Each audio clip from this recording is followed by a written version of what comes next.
the Trump regime conducting war operations by chat on my bingo card, but I mean, why not?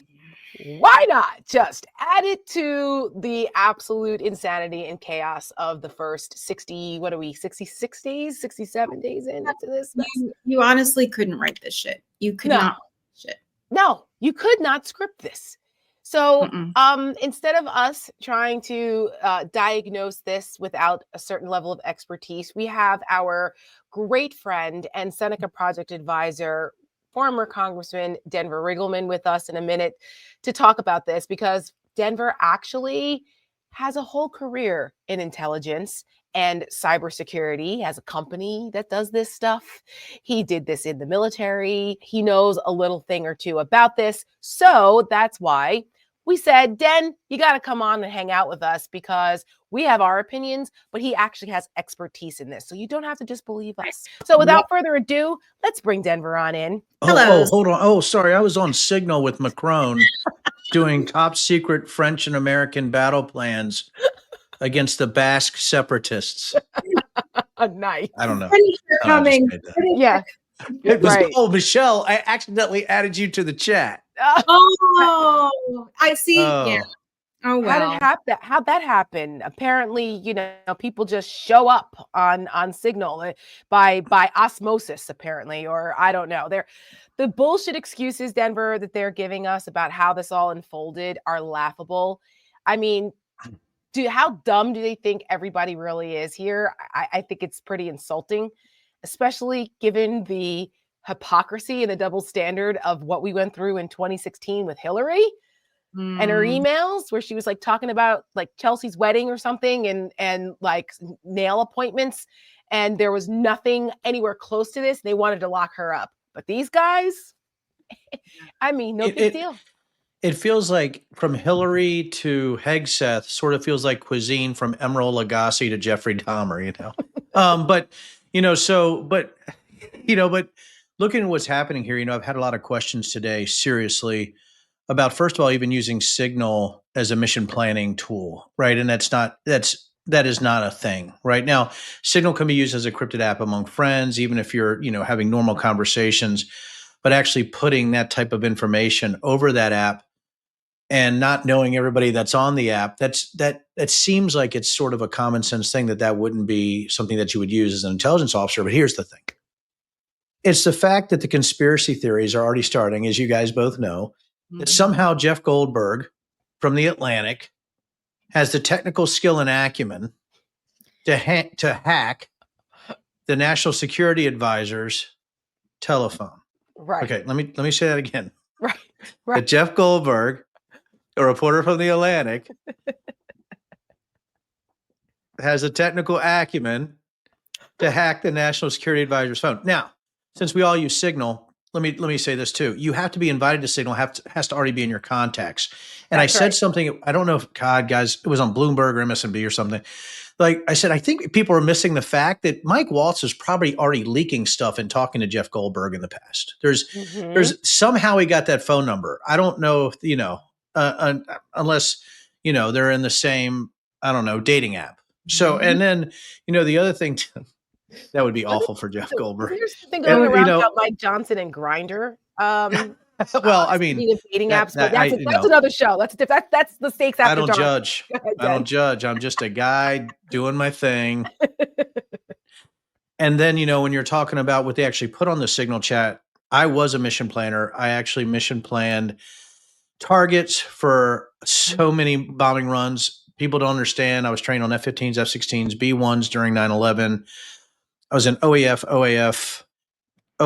good Lord, just keep going down the line and everything I've supported.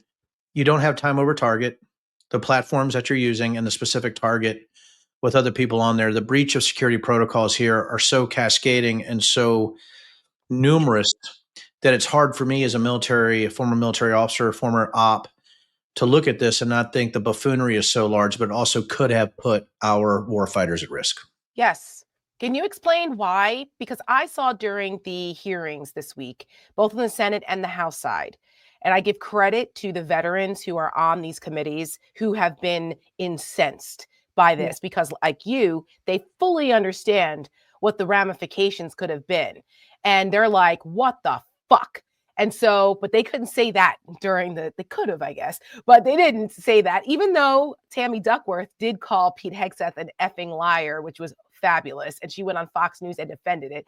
But like just Representative Jason Crow, who is a badass. He's a Democrat from Colorado. Good friend of mine. Mm-hmm. Army Ranger. He lit into these guys about this and went through why the plans and the information that they put in here and the type of weaponry that was used, why this was so egregious. Can you just explain so people like the layperson can understand?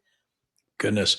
The layers of this. So when you're doing mission planning, there's something called an air tasking order. And that air tasking order is always a classified document, whether it's a real operation or an exercise, right? So an air tasking order gives you all your platforms. So all of your ISR assets, intelligence, surveillance, and reconnaissance. It gives you all your fighter assets, all your bomber assets, all your support assets. It gives you what altitudes they're at. Combat air patrol, right? Which your containers are, tells you what your standard configuration loadout is. An SCL is what kind of bombs are hanging off your plane, right? So think about it this way, right? So you have a time over target. So this is being blasted out. You have a reporter like, oh, look, in 47 minutes, they're going to hit the Houthis. Oh, that's right. Oh, with F-18s. Oh, if you're a smart person, right? And how about this? If you're just above moron, okay. I mean, just like barely, right? You could suss that the Houthis, or there's people there and say, you know what, the F-18s usually carry this type of armaments. They usually come in at this altitude, right? If it's our specific target, do we move him somewhere, right? So all this is there's so much wrong. Again, there's so many military bad words that are going through my head right now, but all that stuff is classified.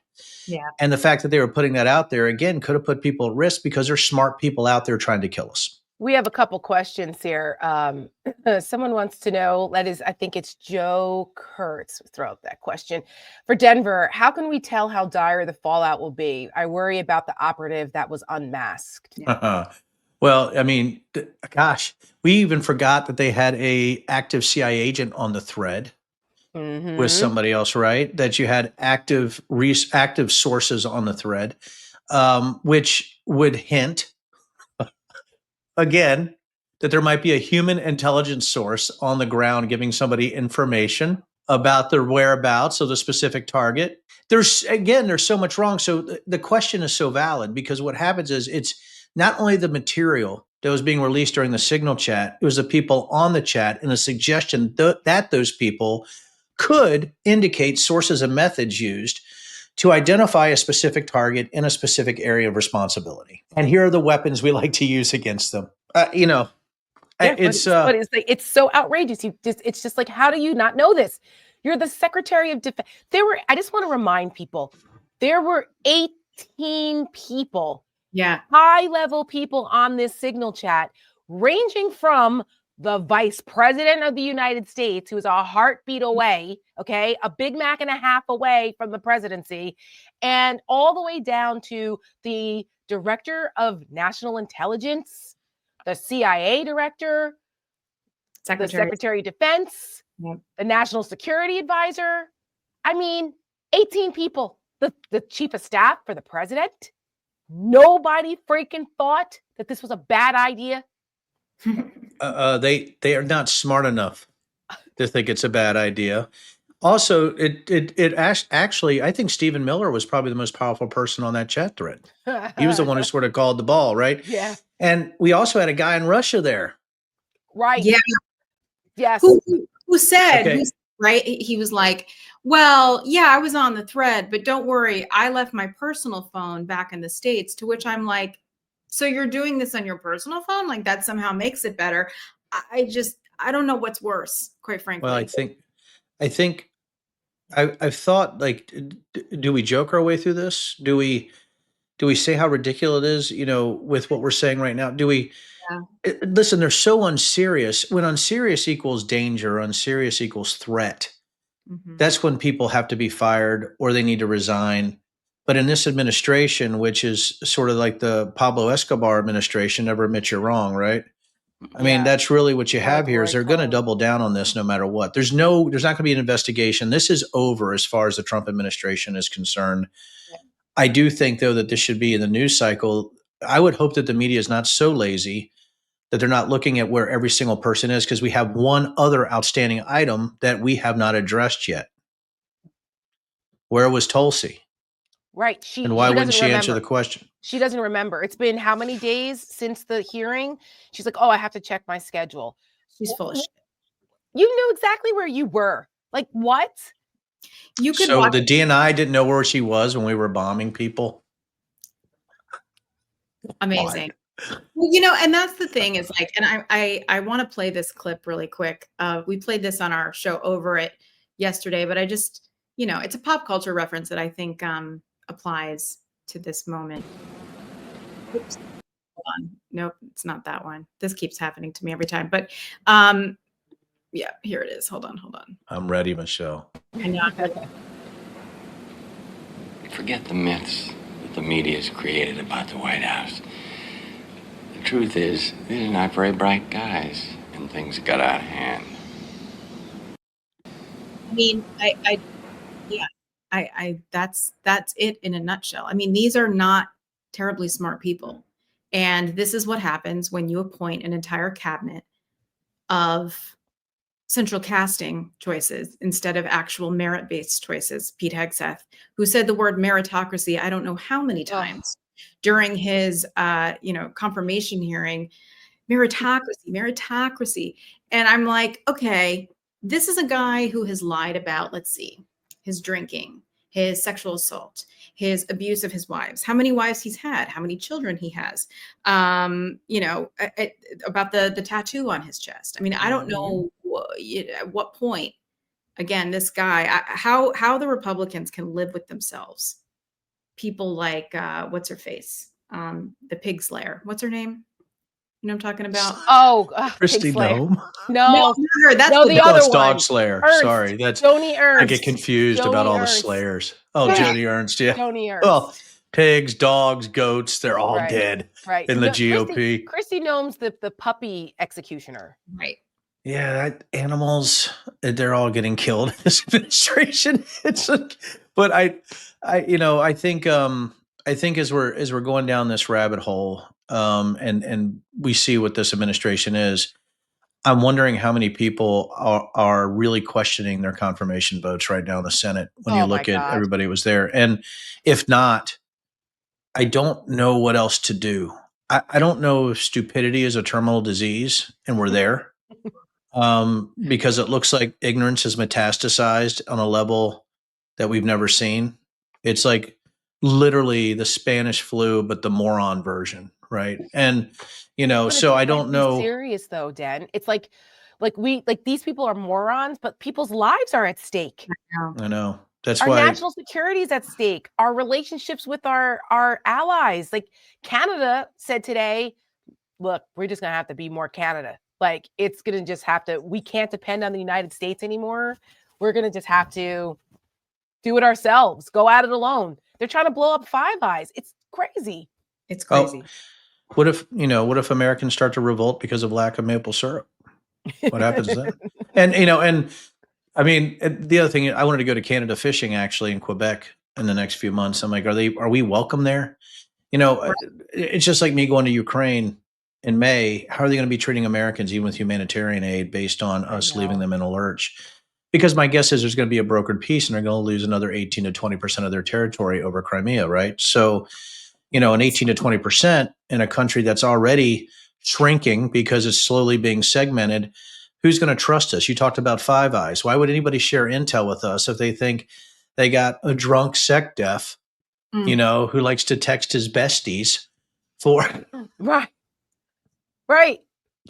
classified operations, right? So I don't really know. I don't know where we go from here, except that we need adults back in the room. And I still don't see the type of anger that you need to see from the Senate, even though some people ask some fairly decent questions. Tulsi Gabbard saying she didn't know where she was as the DNI is so egregious. at that point, it was like, if I'm in the Senate, I'm gonna let you guys know, I would have said, you need to resign right now. Right. That's what I would have said. You should go. You're obviously, there's something wrong with you. You're not just pretending to be ignorant. You're lying to the Senate because you're so worried about where you were. Now I really want to know. Yes, that's right. What are you hiding? Because it strains credulity to think that you are just you can't remember where you were 2 weeks ago when we had a major bombing operation against Yemen. Right. That's bullshit. That's your job.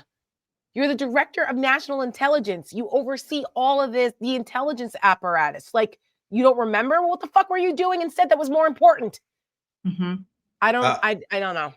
I'd love to. Sorry, go ahead. Yoga? Yeah. Well, I'd love to play a clip with John Ossoff. I thought he did a good job questioning them the first day when they were in the Senate. He was one of the more memorable ones. Let me just. This was a huge mistake, correct? No. A national political... Hold on. No, you Let me hold answer. on. No, Director The Ratcliffe, I asked you a yes or no question, and now you hold on. A national political reporter... You can characterize it how you want. ...was made privy to sensitive information about imminent military operations against a foreign terrorist organization. Mistake of adding a reporter. And that wasn't a huge mistake? That wasn't a huge mistake? Well, I think they characterize it as a embarrassment. This is utterly unprofessional. There's been no apology. There has been no recognition of the gravity of this error. And by the way, we will get the full transcript of this chain, and your testimony will be measured carefully against its content. Thank you, Mr. Chairman. Director Red. I mean, yeah.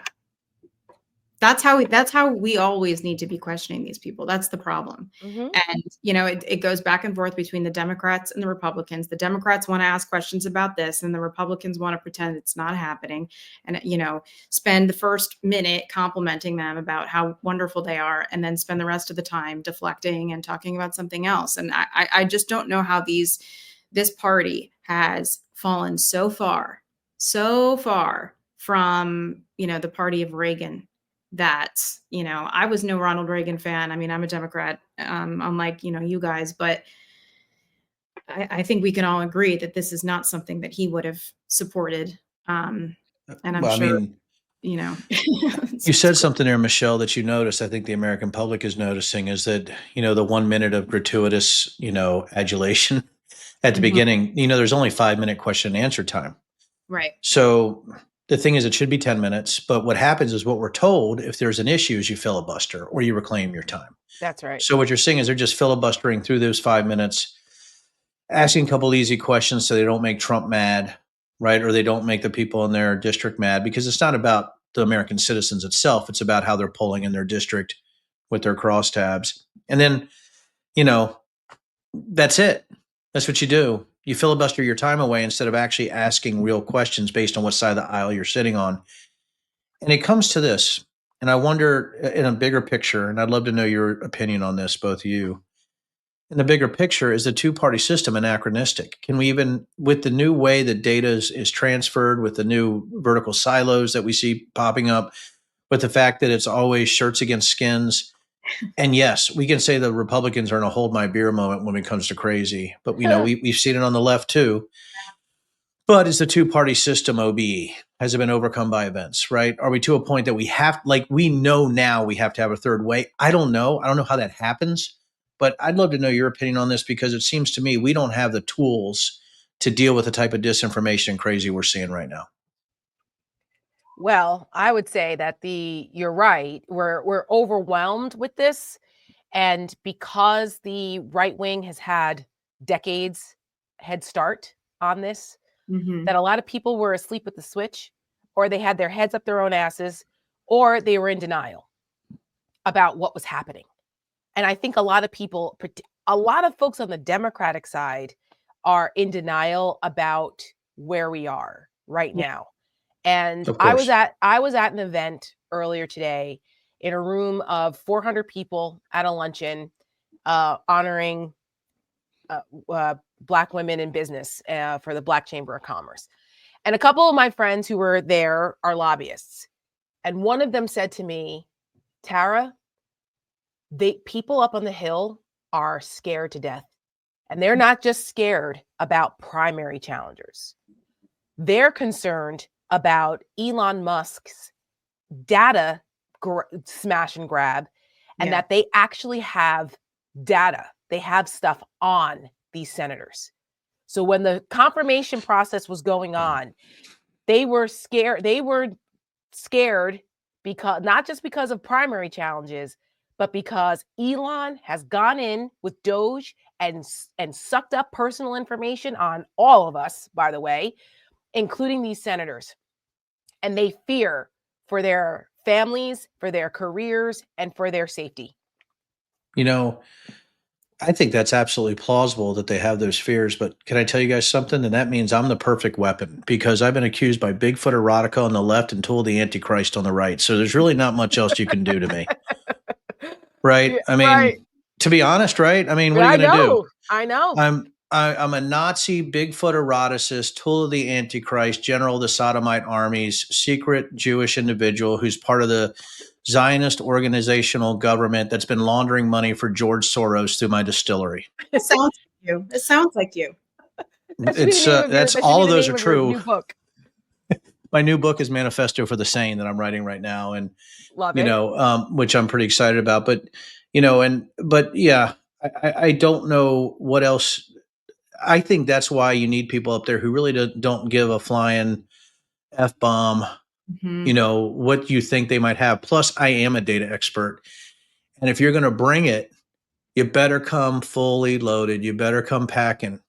Yeah. Because I'm telling you, if you don't have your facts together and your data together, I'm going to rip you limb from limb intellectually. It's just going to be awful for you. And I think that a lot of people don't realize the limits of that data, that Elon can't see everything. And I think people need to start leaning forward. Now, military term, there's a fine line between leaning forward and bending over, right? But I think people do need to lean forward and start fighting even a little bit more. And I do believe a lot of the GOP are already conspiracy theorists, so they believe crazy stuff. They might believe that actually they're leveraged with data. They don't, you know what? He might have data in the database from the secret UFO files that I had an affair, in 1978 at the circus, down in Johnson City, Tennessee, so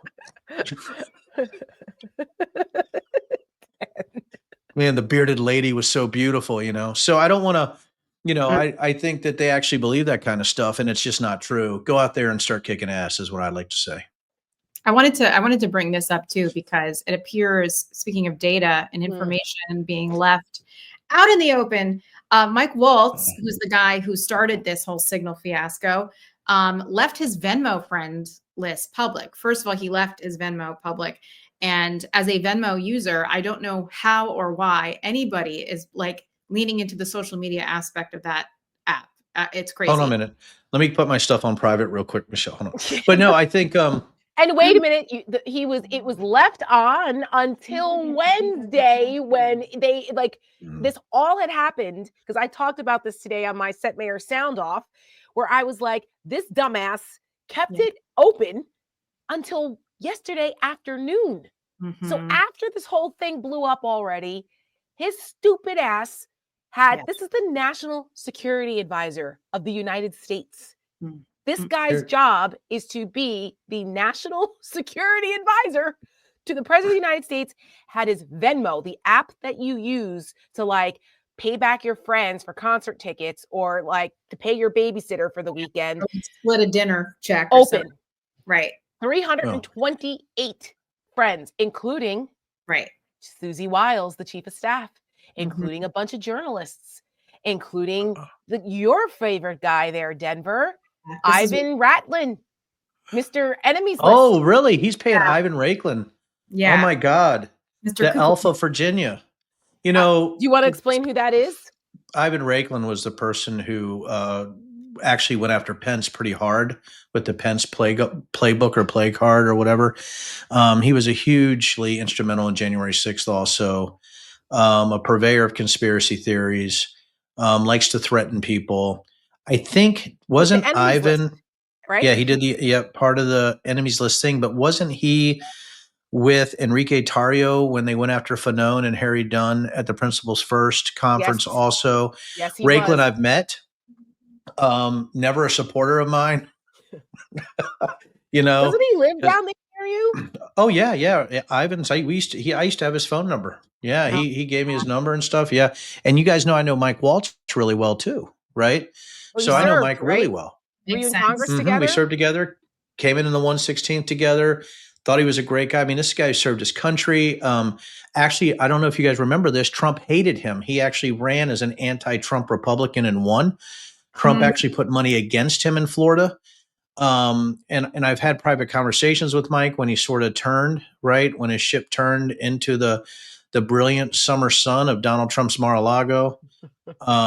And we had a pretty awful conversation about it. And Mike, when I knew him, the things that he did just sort of went down the Trump hole. I don't understand, right? And now he's just acting sort of ludicrous, conspiratorial, right? Talking about somehow how it was hacked. No, Jeffrey Goldberg didn't hack your Signal. You've had that number and sometime you invited him. It's actually, you can see the invite. Yes. Come on, man. Stop. Elon Musk is going to find out how Signal was hacked. It's going to say Mike Waltz invited Jeff Goldberg. Right. There you go. Right. I'm done. I did it in 5 seconds. So, so I think Mike has really portrayed a sense of duty and honor. And I would tell him that to his face, and he knows it. And I think, and say, Mike, what are you doing, man? It was bullshit. Come on. You're military. You don't think everybody in the military is out there? Like, oh, okay, man. It was a conspiracy theory. Yeah. Okay, QAnon. Let's just keep, so I think that's what scares me, is that they would rather show loyalty than do the right thing and say, you know what? I tell you what, I don't think if Mike Waltz came out and said he screwed up, I think Trump would fire him.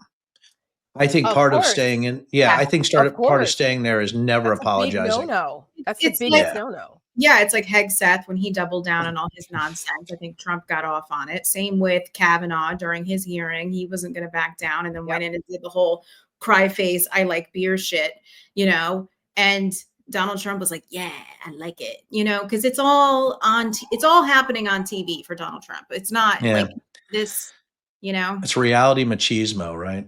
Right. And that's what it is. And I think as we're going forward, we have to start looking as a constituency, as American citizens.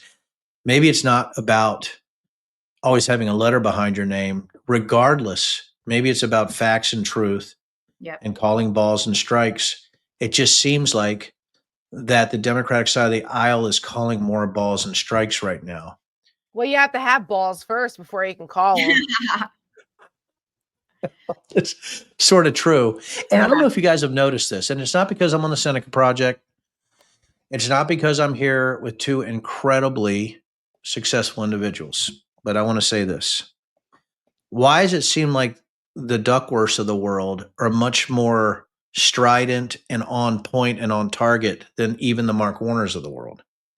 Even Mark came out hard. It wasn't like Tammy. No, because women lead the charge always. Women are always the braver one. I mean, it seems that there's more of that. What word am I looking for? It's courage. It's not just courage. It's like the ability to define and sort of put the left-right boundaries on what's happening without having to go off on tangents, right? It's like, here's what happened. Here's what you did, right? This is what you all did. I don't have to go over here or over there. You guys did this. I just made X disinformation. But so I think that's what I really appreciate, especially with military veterans coming out and swinging the bat like that. Yep. Well, I would say it's because Tammy Duckworth lost her legs as a combat veteran and pilot and truly understands the sacrifice. And Mark Warner, our governor, senator here in Virginia, is a company guy. He's been here too long.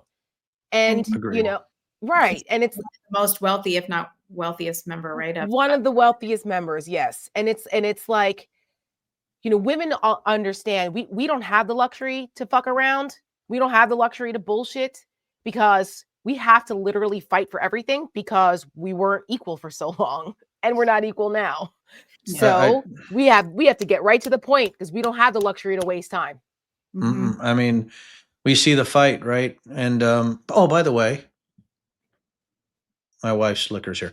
So anyway, Christine, I don't have my bottle because it's in the bar. Usually I have it sitting here on my desk here, and Michelle has her drink, and I meant to grab it, but it's been one of those days.